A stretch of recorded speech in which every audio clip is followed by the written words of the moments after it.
Adam here with Brooksaw Antiques. Today we have this 1964 Smith-Corona Galaxie vintage portable typewriter. I'm going to show you how to use the functions and make sure they all work. Has a light blue color. I'm not sure the exact color, but I'm terrible with identifying colors. I'm just going to say light blue. Up top is the adjustable paper guide. This helps you guide the page in straight. I'm going to line that up with the edge of the platen, which is the main roller that feeds the paper, and this is the left margin. I'm going to set that on 0. And the right one around 75, and this is the paper support arm that flips up from the back. This is the paper bale that sits on top. It's got a scale on it, and it's got rollers underneath.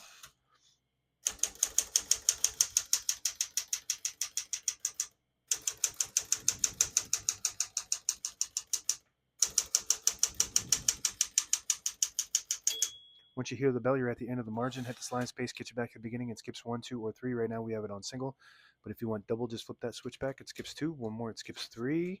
We're going to keep that on single for now and finish typing.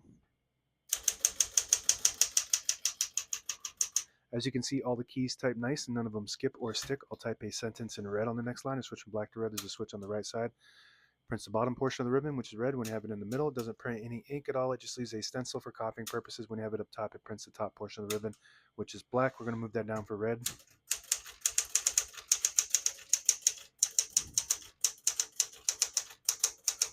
It's absolutely beautiful. One of the most popular models, not just because of the color, but the functionality is really fun and easy and reliable. Print looks really good. Pica typeface, prints 10 characters per inch. And this is the OG Galaxie. After this, they made a bunch of different variations. This one is really nice though, really nice condition, and it has all the bells and whistles. To pull the page out easy, there's a switch on the right side here. You flip it forward and it unlocks the rollers underneath the platen, allowing you to pull the page out easy or load thicker paper like carbon copy or cardstock. Make sure you flip that back before you load the next page, or else it won't load correctly. Going to flip this down for now. Got a shift on each side and a shift lock on the left. To clear that, just hit the shift button again. Backspace on the left side, very smooth. Touch control to the left of that, low, medium, high. The higher you go, the more tension there is when you hit the keys. You do have to hit the keys harder for them to print, but they respond faster. Tab on the right side has got a tab and a tab set and clear on the keyboard.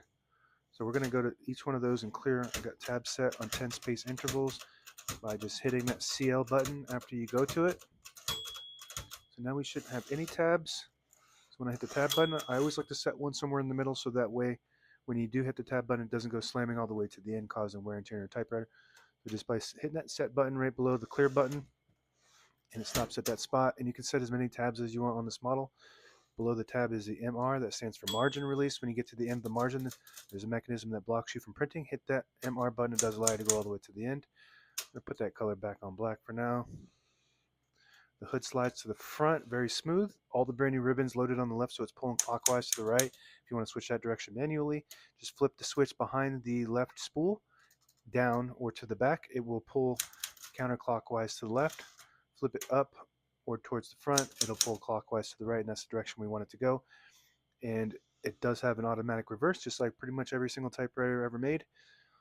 When it gets to the end of the ribbon, there's a little eyelet, a little metal piece that will catch on this, and as you're typing, it will reverse it back to that side on both sides over and over until the end of time or until the ribbon goes dry, whichever comes first.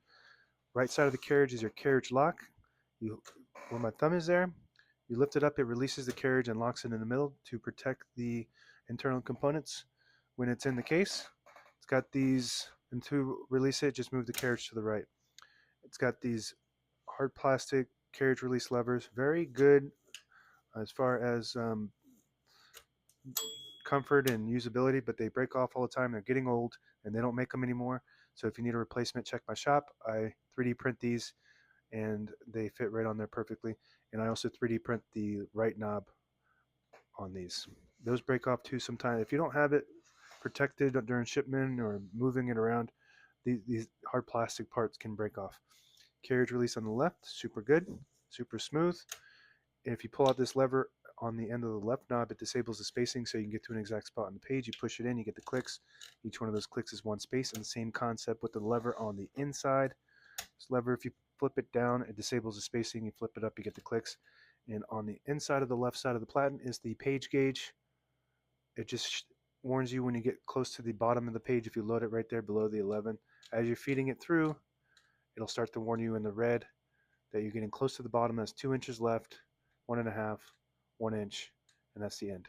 And that's it. Now available on eBay or Etsy. Search Brooksaw Antiques.